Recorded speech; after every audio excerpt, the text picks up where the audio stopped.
was supposed to have a podcast yesterday, but I partied with the neighbors. The whole fam went over there Christmas Eve. And then Christmas night into the next day was my birthday. Had a party with wife, and I was wiped out. I did a podcast on my birthday, and I was supposed to have one yesterday, but man, 52, don't feel like 25. So I had to take a day off. Now, but I'm back in the game. I want to show you this. I got a bunch of stuff I want to cover, but I want to show you this thing my man Tommy at Mafia Sports Report sent me. You can see the picture here, the bald-headed guy with the mustache and the watch. That is really funny. I was like, how can I buy that thing? It looks like me. I didn't see the Curtis name on the bottom. I'm a little slow sometimes. Tommy's a great guy. But that was done by AI. This AI stuff is insane, man. It's going to totally affect the world very, very shortly.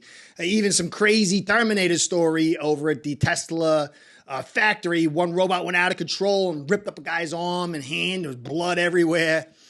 We're in a real weird world, but that is great stuff. I love the AI could do that. I just don't like the other side. Anyway, so I'm going to get into a bunch of topics. I got film on Van Ginkel, up-close film of him versus Dallas to show you why this guy is so good. And it's not going to be pass rush focused because I know that Fangio, when he studied Van Ginkel, he saw a lot of other stuff that he liked as much or more than just a pass rush.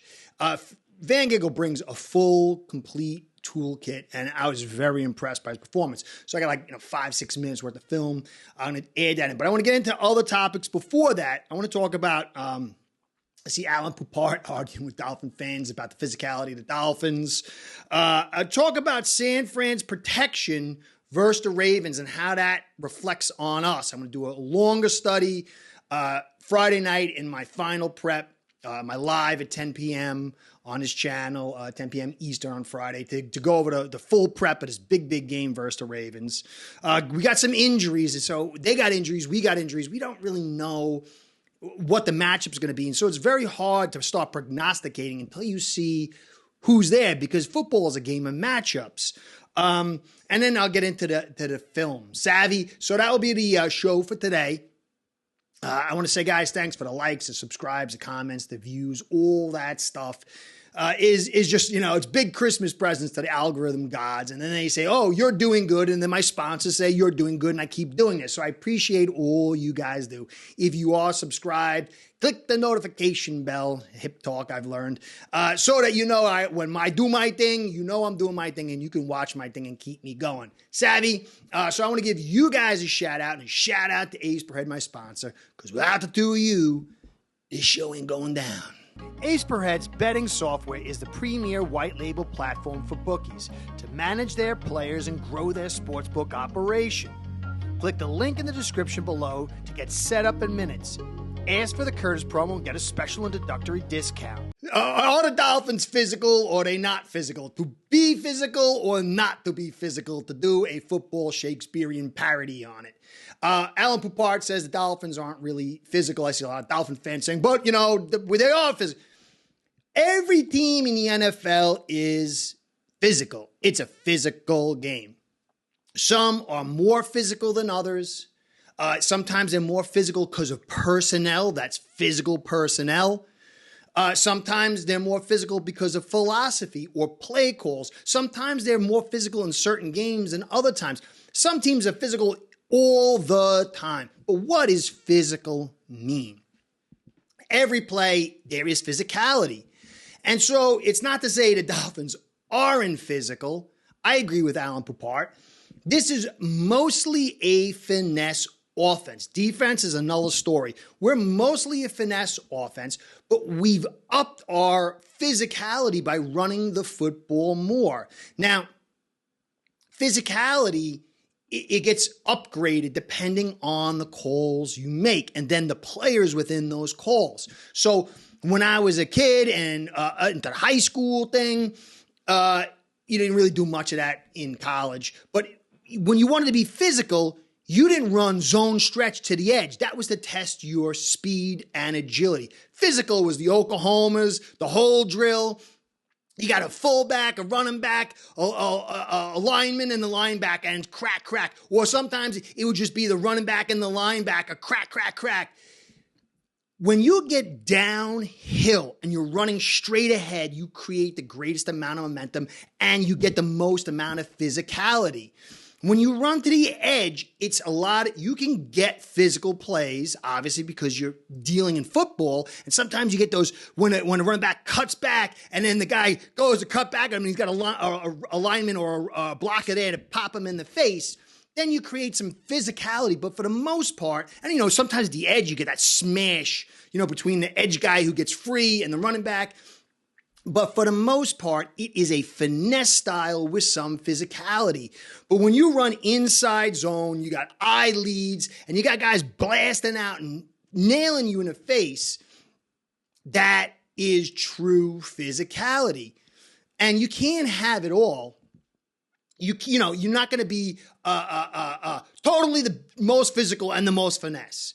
It's this gradation, and we've moved more towards the physical, but we are not a physical team in the sense of being uber physical on offense. We've increased it, which is good, but we don't have some of the talent to be an uber physical team. Cotton won't let you be uber physical. He's physical sometimes. Hunt and Connor allowed you to be more physical, but Jackson is not. He's a kind of like Tehran. Tehran can sometimes, straight up block, but he's more of an agility, a mover, slide blocker than he is a downhill drive blocker. But we've designed ourselves to be that way. But thanks to McDaniel, he's added physicality, but we are not uber physical. And this is why sometimes when we're in that short zone, short down running yard situation, or the weather demands us to be more physical, running inside and knocking guys off the ball, we have problems. Sometimes we do it. We're better than last year. We're better than years past. But this is a finesse speed offense that, through scheme is upped its physicality. But yeah, Parts right. We're just not an uber physical team. But you know what? You could be an uber physical team and not have finesse, and then you don't put points on. So there's the balance. Got it, Savvy? So I like our direction, but we are mostly finesse with a nice accentuation through the running number, the attack of the running numbers. And then Mostert makes us even another notch more physical. So San Fran versus the Ravens. Ravens, just as an example, when you think of San Fran's offensive line, it's here, but they've taken a dip down. They've been struggling with their right tackle. Trent Williams is unbelievable, probably one top 5 of all time or something. It's definitely Hall of Fame. Feliciano, right guard, has been pretty good. Brendel's okay at center. They've been struggling at their left guard spot, Banks, and then they've been rotating 2 guys in, McKevitz and some other guy, I can't remember his name, at the right tackle spot, and they've been struggling with their blocking. But they're not terrible. They've got 2 top 5 guys probably, and they've got a quality group and some decent depth. And, they're just like us. They got, exterior parts, and they got a good scheme. For the season, they run 5.87 blockers per pass against, 5.73 blockers per pass against the Ravens. They upped it about 10%. 14% to 5.87. So when they went against the Ravens, they uplifted their protection, kept a little more protection in there, added a few more play actions, kept a few more guys in to block. And the pressure rate normally was about 39% on the season, but it's been uplifted to 41%. So it wasn't like a big shift for San Fran. But the one big shift was their time to throw.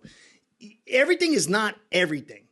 So what the Ravens do is they're not great creating pressure, but they're very good at getting sacks. They're very good at getting hits. They create pressure effectively, very efficiently. But what they do is they have the secondary to kind of get those plays up higher into the time to throw and make teams struggle. Now, clean throw to time for the San Francisco was 2.38 or 2.35, something like that. And they got bumped up to like 2.49. Their overall time to throw usually is around 2.69. It bumped up to 2.91. And so kind of like what KC was able to do, when you got a defense that can stop the run pretty good and then play the pass really well, what they do is they kind of stop the run, get you a little off schedule, and then their secondary makes you hold that ball for a little bit longer, and that allows the time for the pressure to get there.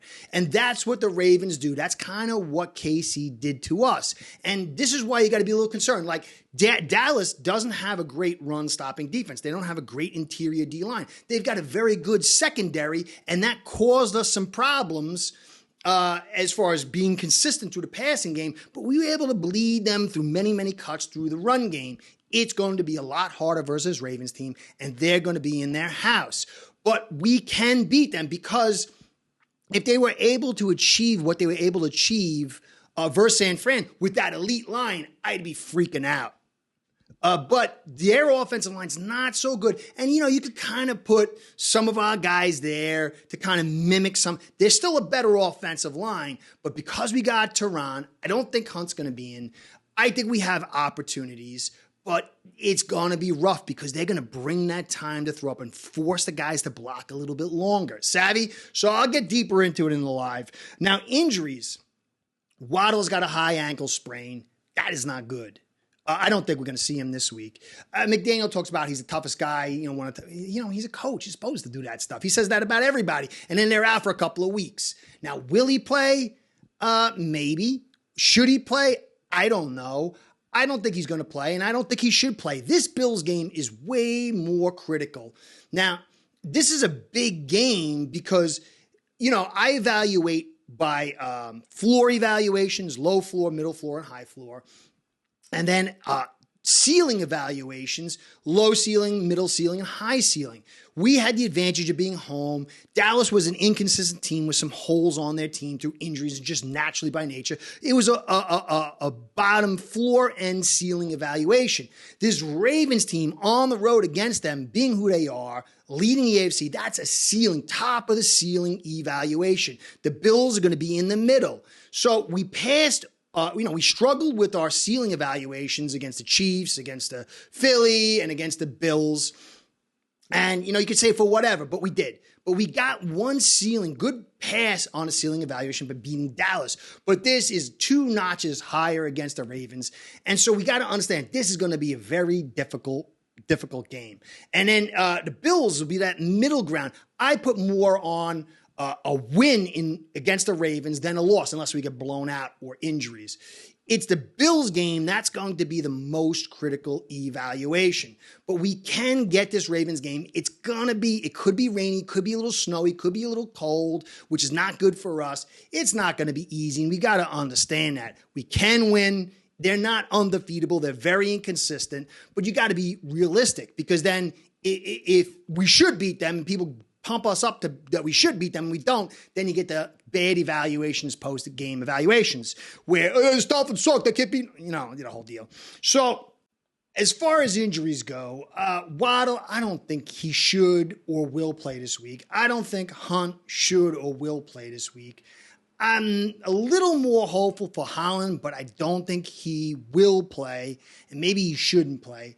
Hill will probably play. A little concerned, though, because you could see last week he got a little ding on that ankle, and you can't get that re-aggravated.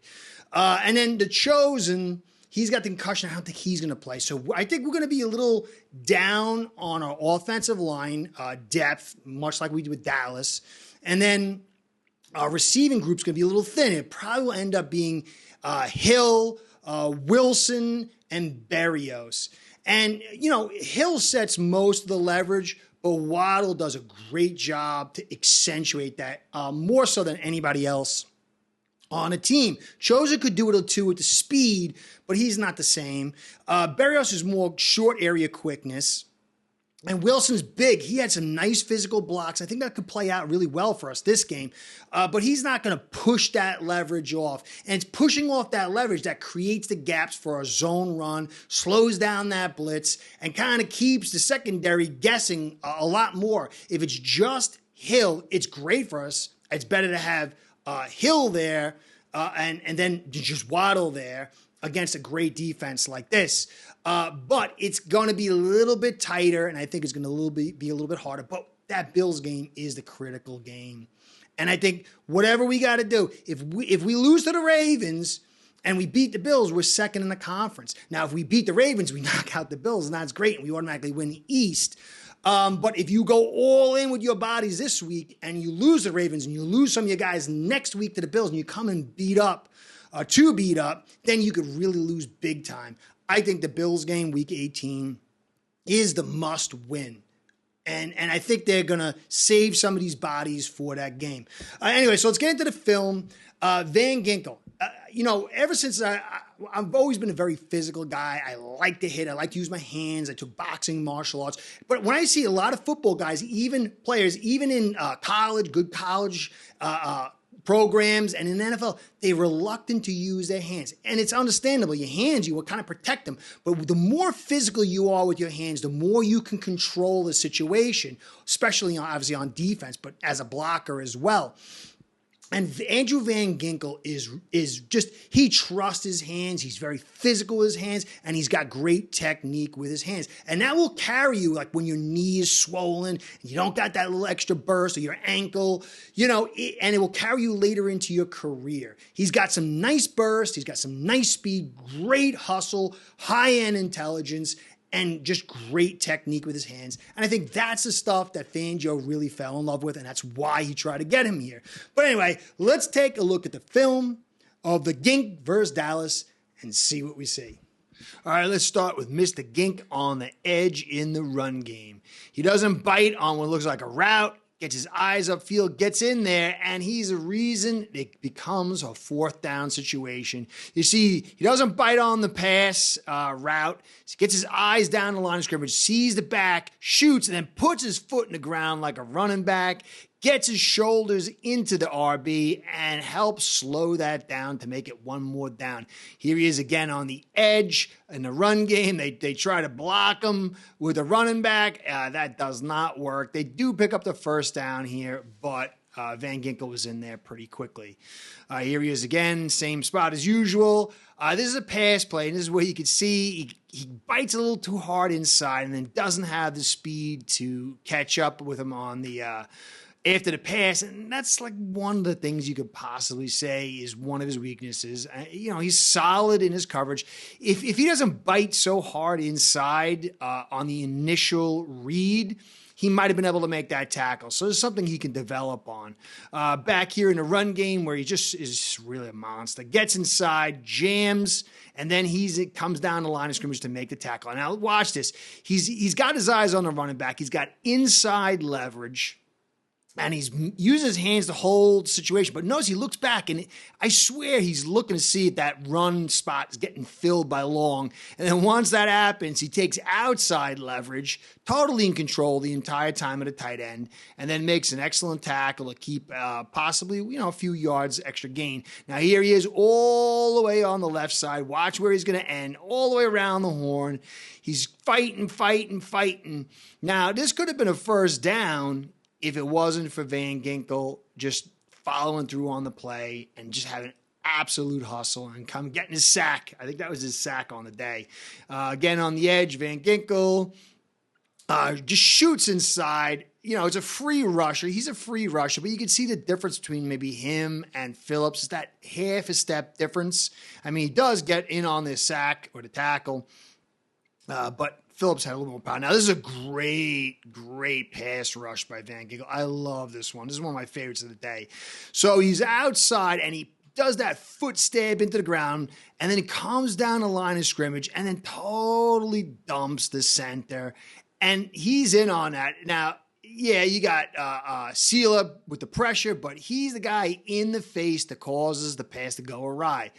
And then watch him down the line of scrimmage to hustle, and just gets back in on another tackle. And now this one you can see here, he slips underneath, and he's just half a step away. That's a little difference between him and Phillips. Not a knock, but it is a little bit of difference in the speed here. But you can see him working off the tight end and then gets down the line of scrimmage to make that tackle. And so, his hustle and his hand play and his persistence is just a major attribute. Again, on the edge, in the pass rush, but you can see here, he dominates, but he loses his technique a little bit. He gets the one hand, double hand, then he just puts his head down and kind of loses it. Almost had another sack. A little technique issues there he can improve on, but you can't dip your head and lose track things. But now watch here. I just like it. He's going against a big man, holds his ground, and just gets in on the tackle. He's just very good in the run defense. Edge again. Now, this is the pass play. Now, notice the separation here, but it's his positioning that could allow him to make a tackle, but he has the speed against the tight end, this particular tight end, to make that tackle, make not such a big gain out of it. Now, again, watch this. The hands inside on the chest, always using the hands, keeping that separation, then gets off, and with this nice little burst and dexterity to get the deflection. Again, this is a nice usage of his hands, shuts down a big man with that one arm, caps the end, and gets it back in on the tackle. Now, this is his coverage. He's had some okay coverage before, but watch this one. There's so many good things to see. Now, he doesn't get in the way of the corner. Notice how he avoids getting totally jamming up the corner and then gets that leverage, that deep angle depth to cut off this route. It's perfect coverage. Now, this is a little mistake he made. He gets in on the free rusher quick, nice, but he just doesn't have that agility and cutback ability like, say, Phillips. Get that running back behind the line of scrimmage. So nice play, but he just couldn't finish off. But here we'll end up with his pass rush on the day with the 9 pressures. Again, the hand usage, keeping that separation. And then he ducks the shoulder. And now look, he's in half a step away. But you got to remember that you go back, this separation that Wilkins created by the inside move and Van Ginkel by the wide around the horn move allows Sealer to get in there and to get that pressure. Now, again here, the hand, look at the hand stab there, just driving this guy. Then the double hand stab with the bull rush behind it. And look how close he is to getting another sack. But that's another pressure added to Van Ginkel's amazing day. Hands over and over and over again. I mean, he's 230-something pounds going against Steele, who's like 320 or 315 or something like that, and he's stabbing him with the one hand, holding him off. That's very impressive. You could even see with a super talent like Phillips, who's got the height, he's got the range, he's got the explosion. From year 1 to year 2, the biggest difference was his hands. He learned more techniques. He used to control his hands. He trusts his hands more. Hands are critical, especially for a front line guy, even a DB, getting your hands on guys. So Van Ginkel has, and I do believe that he is so smart, he understood I had to look right to see if this area is getting filled or else I'm going to open up the cutback. As soon as he saw Long there, then he went to the outside. I believe that. I believe this guy is super, super cerebral. He reminds me of a better version of Rob Ninkovich, the guy we had that the Patriots took along with Welker to stick it to us for many, many years. But I think he's more talented. He's a great, great player for us, and he is saving our behinds because if he wasn't here and we lost Phillips, it'd be very ugly. So I hope you enjoyed the film. Big game coming up. I'm going to be on AFC East Shakedown. My handler, Tommy, Mafia Sports Report, I forgot. We're either at Jedi Sports Network this Saturday at 6 p.m. or I'm over at Mafia Sports Reports. I don't know. I'm in one of those places. I got issues. Sometimes I can't find my behind with 2 hands. I'm special like that on occasion. But again, I'll be live tomorrow, Friday night at 10 p.m. So hopefully I'll see you there, guys. Big game coming up. It's going to be a hard uphill climb, but we can do it. But understand, this is a tough hill to climb. Anyway, Kurt saying, thanks for stopping by. Catch you next time. Be well. Go Fins. Start building your own online sports book today by getting signed up with AceBread.com service that'll allow you to book action on sports from all around the world.